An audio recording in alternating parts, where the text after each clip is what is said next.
ছাপাখানা টাইপের।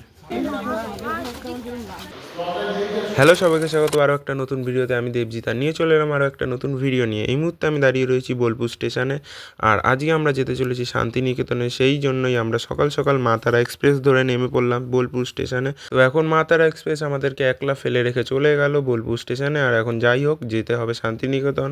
আর আজকে আমরা শান্তিনিকেতনে আমার সাথে আমার স্যার এবং আমার বন্ধুরা এসছে, তো সবাই মিলে যাব আর খুব এনজয় করব। তো সকালবেলা টিফিন করা হয়নি এখনও পর্যন্ত, আর আমরা এখন সেই টিফিনটাই সেরে ফেলবো।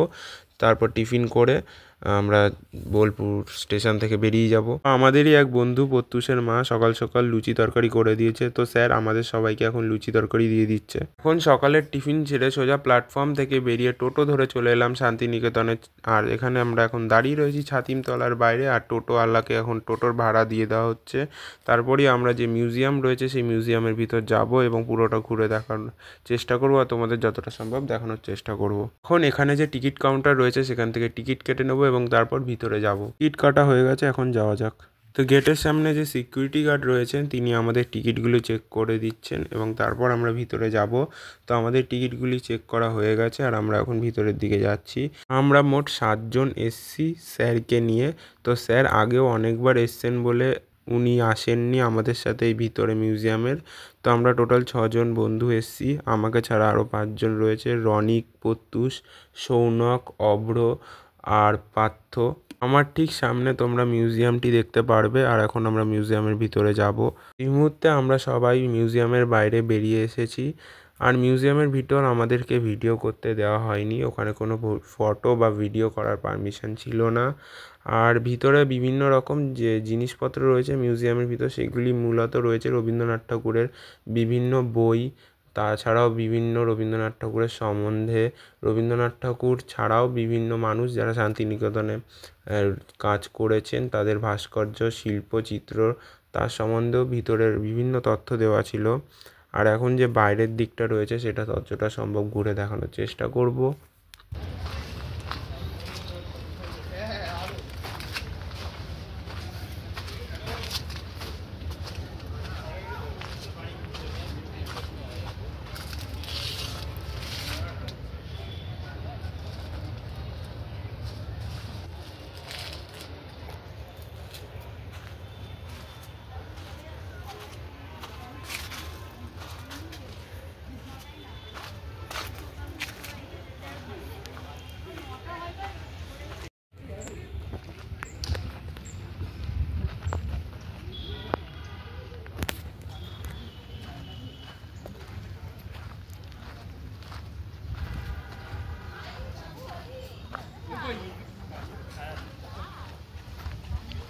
ঢোকা যাবে?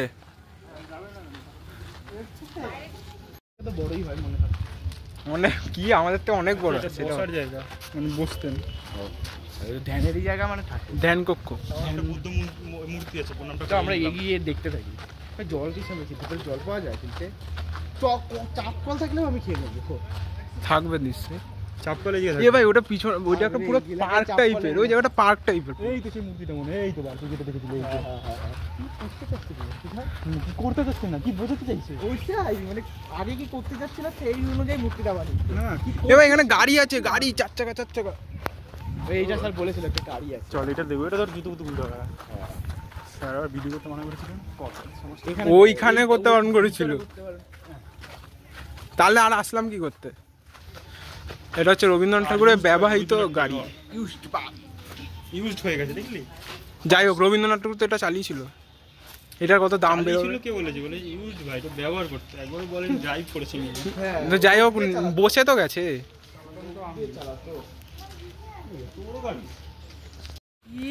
গল্প করছে কেন? ছাড় না, ছাড় না, ছাড় ছাড়, ছেড়ে দে, ছেড়ে দে। চল আমরা ঘুরি আসতে। তারপর আমরা বসবো। হ্যাঁ হ্যাঁ, ওরা তো আমরা ছবি তুলবো। আমরা ভাবছি বেরিয়ে যাবো দেখা দেখা, ওরা আটকে মার্কেল ওরা খেয়ে যাবে। না, ওদের 3টে টিকিট ধরিয়ে আমরা 3টে দিকে বেরিয়ে যাবো ভাই, জল তৃষ্ণা পেয়েছে। হ্যাঁ, বাইরে গেলে আমরা কোন আর্ক? এটা কোন আর্ক? সেই সূর্য মন্দির আছে এটা, অন্য কোন আর্ক? এখানে লেখা আছে উত্তরাখণ্ডের বাড়িগুলির পবিত্রতা বজায় রাখুন। ও ছাপাখানা টাইপের, তাহলে ছাপাখানা। প্রিন্টিং নিতে বললাম না, ছাপাখানাই তো বললাম, ঠিকই তো বলেছি। দেখি ভাই দেখি, এটা একটা সুন্দর ভিডিওতে নিই। না ওইগুলো বন্ধ, ওইগুলো বন্ধ। এদিকে একটুখানি দেখে যাই, এই পাশটা তো যাই দেখা যাক, সেটা তো দেখি।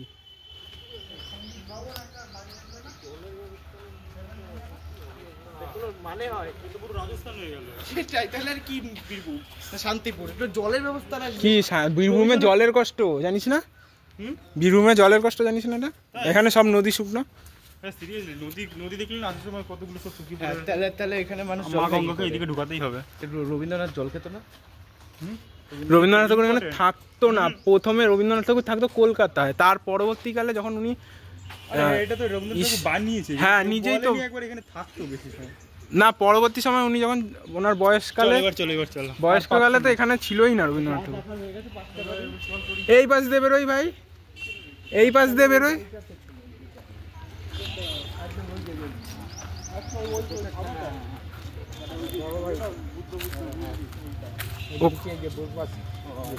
ওখান থেকে অসুস্থ হয়ে শীত চলে। হ্যাঁ হ্যাঁ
এটি হলো রবীন্দ্রনাথ ঠাকুরের বাড়ি। এখন এখান থেকে সোজা বেরিয়ে চলে যাব সোনাঝুরিহাট, তারপর তোমাদের সেখানটা ঘুরিয়ে দেখানোর চেষ্টা করব। এটি হলো বিখ্যাত চিত্রকলা শিল্পী নন্দলাল বসুর বাড়ি। এখন আমি দাঁড়িয়ে রয়েছি আর একজন বিখ্যাত ব্যক্তি অমর্ত্য সেনের বাড়ির সামনে। এই মুহূর্তে সোজা চলে এলাম টোটোতে করে সোনাঝুরি হাটে, আর সোনাঝুরি হাটে এখন যতটা সম্ভব ঘুরে দেখানোর তোমাদের চেষ্টা করব।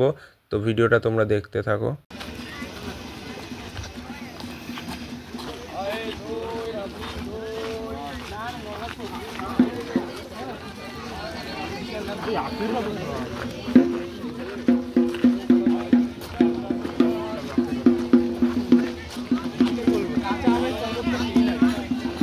এবার এখান থেকে ছবি কিনে নেবো 3টে কাচের, এগুলো তো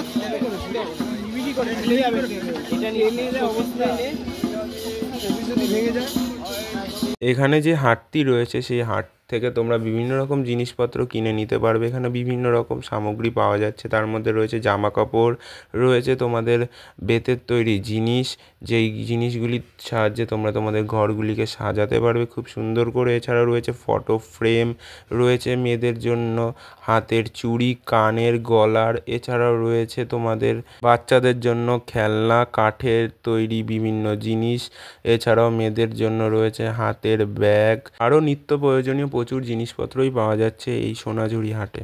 এখন সোনাঝুরি হাট থেকে বেরিয়ে চলে এলাম প্রকৃতি ভবন। এই প্রকৃতি ভবনে রয়েছে পাথরের তৈরি বিভিন্ন রকম ভাস্কর্য, যেগুলি কোনো না কোনো বস্তুকে চিহ্নিত করে।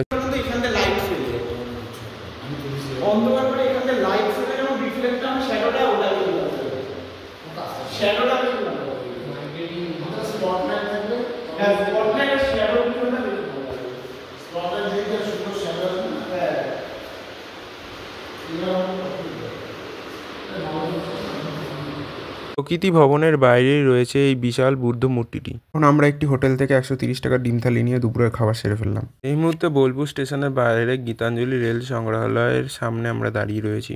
তো এখন বাড়ি ফেরার সময়, আর আমরা এখন বোলপুর স্টেশনে পৌঁছে গেছি। আর ওই পাশ দিয়ে সৌনক হেঁটে আসছে, দেখতেই পাচ্ছ তোমরা।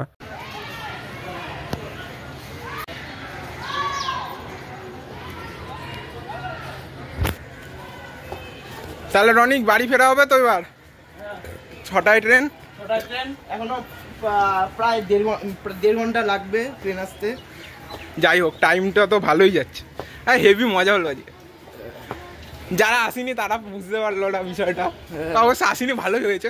হ্যাঁ, না জায়গা হতো না, সত্যি কথা। তখন আরো বেশি টাকা খরচা আমরা করতে যেভাবে বসেছি আর অন্যরা বসতে পারতো না। ও ভাই, এনজয়মেন্ট আর কিছুই না, হেভি মজা হয়েছে ভাই। বেশ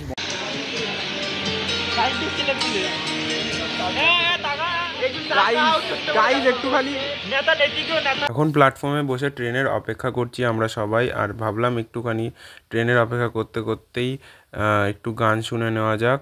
আমাদের ট্রেন 6টায় আসার কথা ছিল, কিন্তু ট্রেন লেট রয়েছে, সেই জন্য 6:42-এ ট্রেন রয়েছে। আর ট্রেনে করে তারপর আমরা যাব বাড়ির দিকে। আমরা এই মুহূর্তে গণদেবতা এক্সপ্রেস থেকে ব্যান্ডেল স্টেশনে নেমে গেলাম। তো আমাদের ট্রেন প্রায় 40 মিনিট লেট ছিল, সেই কারণে কিন্তু 9:30-টার সময় প্ল্যাটফর্ম ব্যান্ডেলে ঢোকার কথা ছিল, কিন্তু আমাদের ট্রেন 8:52 নাগাদই ব্যান্ডেলে ঢুকে যায়।